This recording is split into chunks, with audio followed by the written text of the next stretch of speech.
mu mawulire ge tuyinawo minisita agambibwa okuba nti abadde wa ku lusegere nnyo ne General Yoweri Kaguta Museveni we twogerera nga mugenzi era nga Museveni afiiriddwa omu ku baminisita be abagambibwa okuba nti babadde ba ku lusegere nnyo ate nga babadde bakozi nnyo gyali era nga minisita ono kigambibwa nti azaalibwa mu bitundu ebya Western Uganda kimaze okubanga kikakasibwa nti kakati mugenzi ngenda kuwa ebimukwatako nkubuulire yaani yafudde ki n'ebirala byonna ebitambula bwe bityo gwe nampuliriza ku mukutu ogwa Red Zone TV kakati nga sinaba kubanga nkuwa ensonga eza minisita wa Museveni yafudde ngenda kusooka nkuzeeko ku ngeri omwana Kevin Nsambe yafiira mu mazzi aga swimming pool ya Seta High School ekintu ekyakakasidwa poliisi obadde okimanyi ti ekitongole ekya poliisi baazudde era ne bafulumya akatambi akakwatibwa kamera enkese za CCTV kamera ezibadde zibeera ku ssomero eziri okumpi ne swimming pool eyo zaamaze dda okubeera nga zigibwayo era obutambi obwakwatibwa ne bubanga ekitongole ekya Uganda Police kyamaze dda okubeera nga kibwekennenya ne kikakasa nti ono yagwa mu swimming pool nga bwe nnakutegeezezza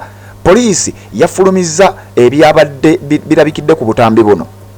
era netegeeza bannayuganda nti okusinziira ku badetectives baffe twamaze dda okubeera nga tukikakasa nti Kevin Nsamba yabuuka n'agwa mu swimming pool mu katambi bo ke bagamba nti kakwatibwa kamera eziri ku ssomero za CCTV cameras nga bwogenda okuwulira bwagenda okubanga ate abinnyonnyola ku mukutu ogwa Red Zone TV webale okubanga okyagoberera najjo osinzira okubanga gyotulabira ate nabakubeera nga osubscribe nga kkirira wansi awo olaba ekigambo subscribe kikwateko okwate kade aka notification kakuyambako okubeera omu ku abo abasooka okumanya nange Sebambulire Patrick mbeerangawo wano okubeera nga nkutuusako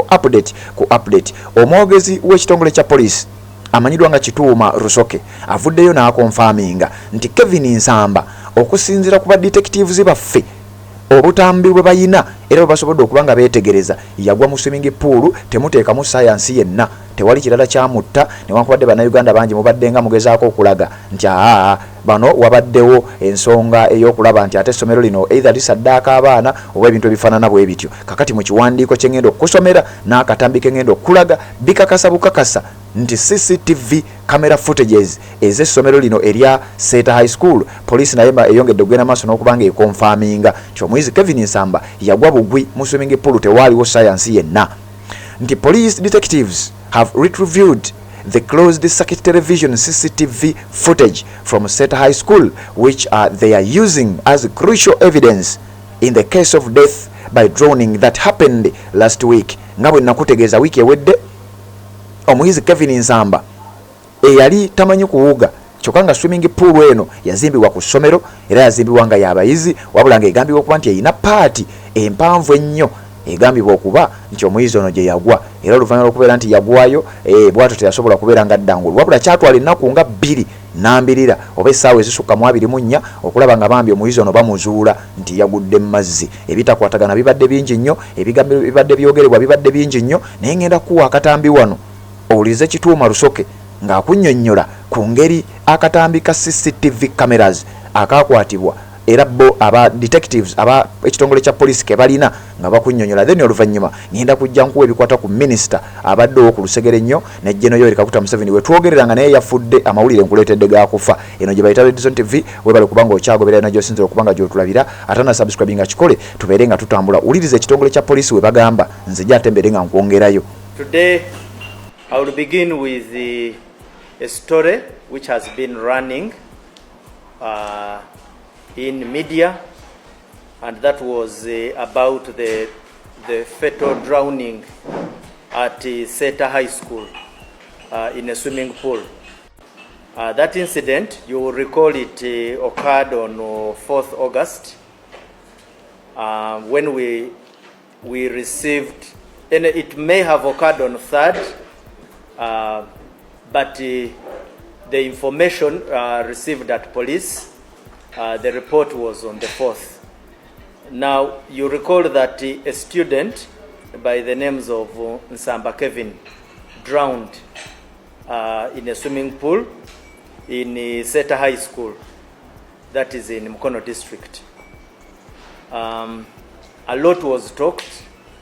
but just to reaffirm that all stakeholders did what could be done to ensure that this matter is taken on in both a professional and transparent manner. First and foremost, our police did its work They visited the scene, retrieved the body, a post-mortem was done. CCTV footage has been looked into to establish the true account of how the student met his demise. We made some arrests, but most important also, why I invite you to this story is there are so many schools with swimming pools. There are so many facilities, especially entertainment facilities, recreation places that have swimming facilities where such incidents can occur. Of course, whenever such incidents occur, they attract police attention, they attract public scrutiny. So some of these things, particularly what has brought me to this subject, because the rest of the investigations are going on normal. Maybe just to bring you to page, yes, we charged the caretaker or the attendant to the pool because he is one person whom the school gave the responsibility to ensure safety of the persons or the students who come to enjoy. Yes, bye bigambo omwogezi wa police amanyidwa nga Kituuma Rusoke bwe yavuddeyo n'ategeeza ng'akonfaminga nti okusinziira ku bifaananyi oba ku butambi obwakwatibwa kamera eza CCTV cameras ez'essomero erya Seta High School, omuyizi yagwa mu swimming pool nga bw'owulidde abinnyonnyola. Kakati sijja kubiddamu wadde bibadde mu luzungu naye nkakasa lubadde lutonotono. Kakati wuliriza. Okusinziira ku Kituuma Rusoke yategeezeza nti case file eno yawedde dda era eri ready okubeera nga bagipresentinga gwe Munnayuganda mpuliriza naawe omuntu yenna alina akakwate ku baana bano abazze bafiira ku ssomero lino. Olira bwe bagambye nti case file eri ready yawedde dda okukolebwako era balinze bulinzi guidance oba okuwabulwa okuva mu office eya DPP kyetuyita Directorate of Public Prosecution basobole ogenda maaso n'okuba nga bagenda maaso n'okulaba nga babikwasaganya nga bagamba nti bamaze okuzuula nti Kevin Nsamba eyali omwizi owa senior 6 eyagwa mu swimming pool era nga yali mu kisulo ku ssomero lino. Bagamba nti bino byonna bye bamaze okuzuula tebajja kubyogerera wano wabula balinze directives oba ebiragiro oba guidance okuwabulwa okuva ewa DPP basobole ogenda maaso n'okuba nga keesi eno bagiggusa. Kakati gwe alina kyonna kyeweemulugunya kiteeke mpozi mu comment section ey'omukutu guno gwa Red Zone TV. Sebamulire Patrick ejja kubeerawo mbeere ng'ate mbikusomera yonna gy'onaaba osinziira okugenda maaso n'okuba nga owuliza. Naye nga bw'atyo omulenzi amanyidwa nga Kevin Nsamba ku myaka 21 gyokka yafiira mu swimming pool era kati wetwogerera oyo takyagenda maaso nakuddamu kubeera ng'alabikako. Ebyo wetuba tubivuddeko waliwo minisita abadde omu ku abo ab'oku lusegere ennyo eri General Yoweri Kaguta Museveni wetwogerera yamaze dda okubeera ng'akakasibwa era kiri confirmed nti kaakati mugenzi yeegasse ku abo abakungu aba gavumenti ya General Yoweri Kaguta Museveni abazze bafa gye buvuddeko. Wabula omukyalo ono ebimusse ngenda bikutegeeza, embeera gy'afuddemu ngenda gikutegeeza, n'ebitonotono ebimukwatako ogenda kubeera ng'obitegeera bulungi nnyo. Nkugambye ava mu bitundu ebya Western Uganda. Wuliriza. Olunaku lwajja ennaku z'omwezi nga 11 mwezi ogw'omunaana omwaka 2025 amawulire gafulumye era abasinga obungi lwe bagafunye ne bagategeera nga abamu ku bantu abali close ennyo ku mukyalo ono be bavuddeyo ne babika. Omukyala amanyidwa nga Margaret Muhanga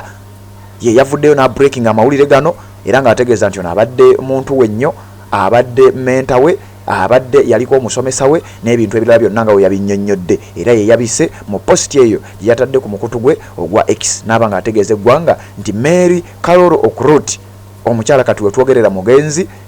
minisita abadde omu kuba ku lusegere ennyo ne mukama waabwe amanyidwa nga General Yoweri Kaguta Museveni kakati wetwogerera mugenzi bambi yamaze dda okubeera ng'afa. Kakati wuliriza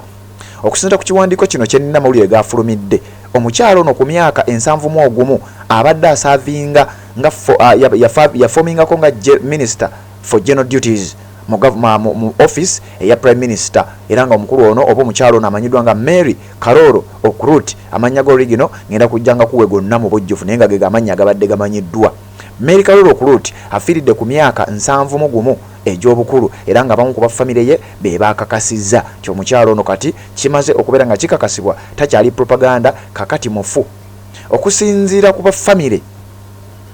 minister ono oba eyaliko minister in charge of general duties mu office of the prime minister kigambibwa nti abadde tali bulungi nnyo amaze akaseera nga mulwadde embeera nga bwe badde etambula era nti abadde agezaako okulaba nga akomawo ne mu byobufuzi kubanga ne mu kalulu ka 2021 yavuganya ne bamuwangula